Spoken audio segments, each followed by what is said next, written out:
climbed all the way to the top of Oldonyulengai, their sacred volcano, the abode of their god, Enkai, who gave them all the livestock in the world.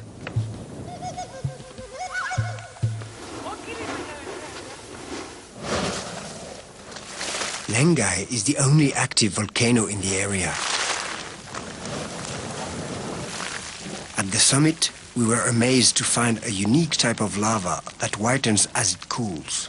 It's carbonatite. While I was going into raptures over the properties of this 500-degree centigrade lava, Sonia had her mind on breakfast instead. Anyone for toast?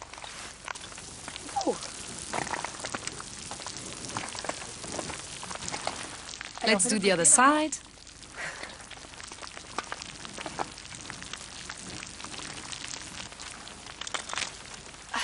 I'm toasting my face at the same time. And here we have, ladies and gentlemen, prepare yourselves, the finished item, ready to eat. It doesn't taste too much of sulfur? No, it's okay. It's really good.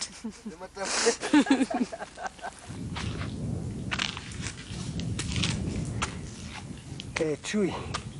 Chui, chui. Siom kumbwa, mtoto chui. Sio mtoto. Sio mtoto. Hapana mtoto. Hapana kubwa. Ni kubwa. Mtui, our Maasai guide, has taken us all the way to the summit. All his people admire and fear this mountain. Their god's fury can be fearsome. The last eruption, in 1966, covered the whole area in poisonous ash, decimating dozens of villages and killing people and livestock.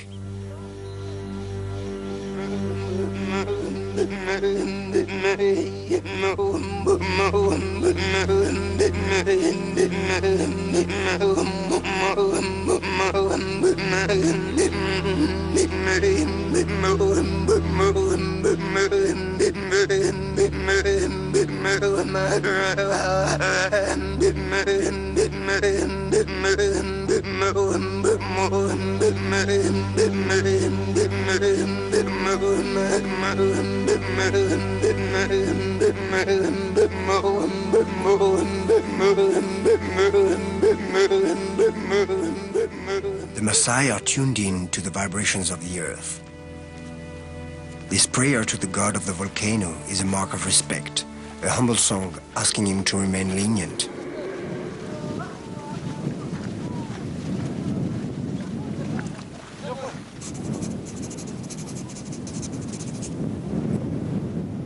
There is excitement in the air because the camels are going to get a drink. We've made it to Lake Nasser.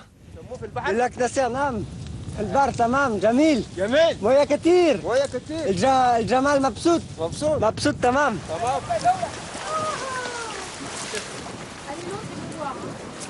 It's a party. And they're off.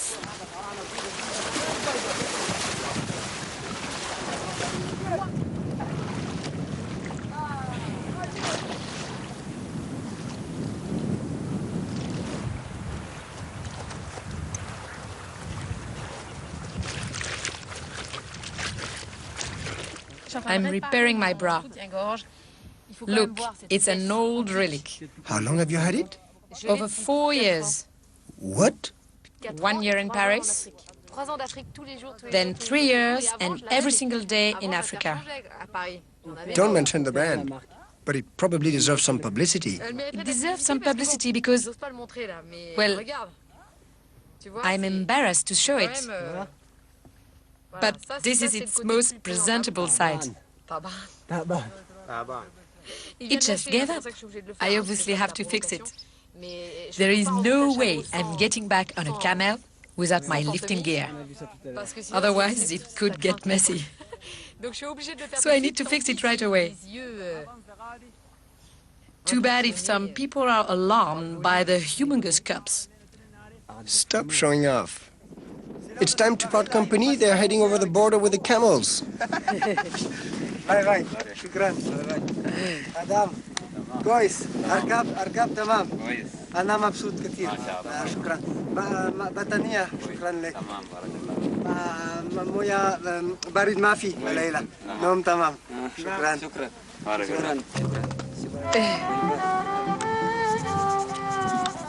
The Egyptian authorities have given us exceptional permission to cross the whole country, from Abu Simbel to the Sinai, on one condition, that we are protected by an escort around the clock. Since the 97 attacks, when 62 tourists were killed at Luxor, all travelers are closely watched. Without the help of the Egyptian ministries of the Interior and of Tourism, our walk would have ended at Lake Nasser. Each day, a new police crew takes over as our escort. The total number of policemen will end up exceeding 1,000. The advantage is that we don't have to carry our packs. It's 45 degrees in the shade. When the sun is at its zenith, you can't walk anymore. You have to find some coolness at all costs.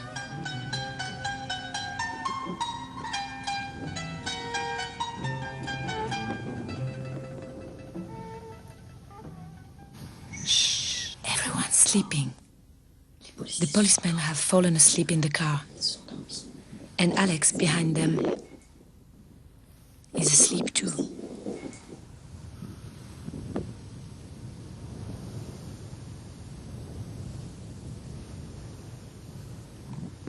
What is he dreaming about?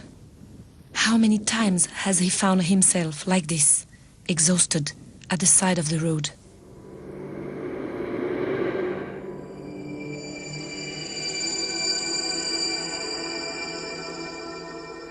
He always has to surpass himself.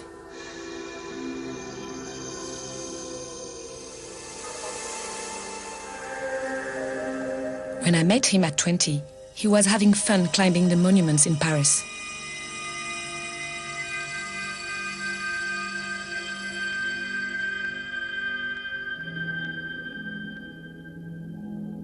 He can't stop himself. After his cycle trip around the world, he walked for 5,000 kilometers across the Himalayas. For him, life is only worth living when there is a new challenge to take up. Sometimes, I think that what Alex lived through when he was 13 partly explains his lust for life. He broke his neck in an accident and had to stay immobilized for a year in hospital.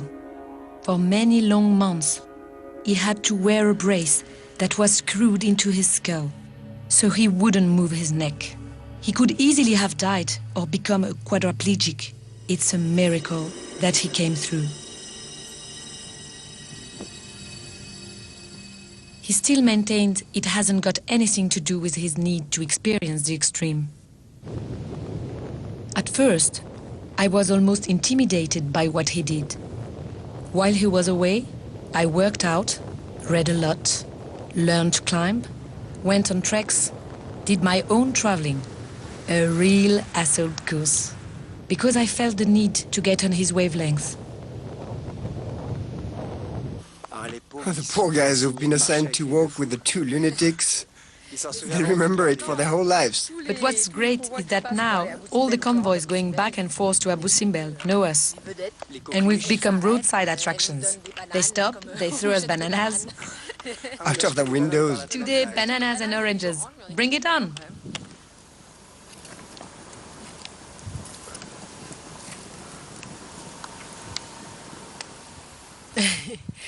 Today we were really lucky because we came across a busload of Germans who went crazy over us. They gave us all their trays. Now we are completely overstocked. On top of that, we are lucky to be sharing our campsite with Nabil, our policeman, who is staying with us tonight, along with his machine gun. But Nabil will have to stay incognito thanks to the autofocus.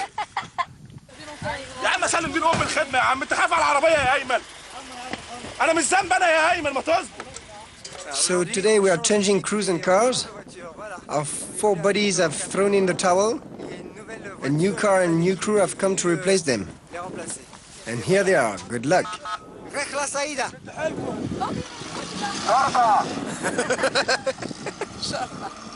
They call us Mr. and Mrs. Shorba, alias Mr. and Mrs. Soup, because they are astonished that all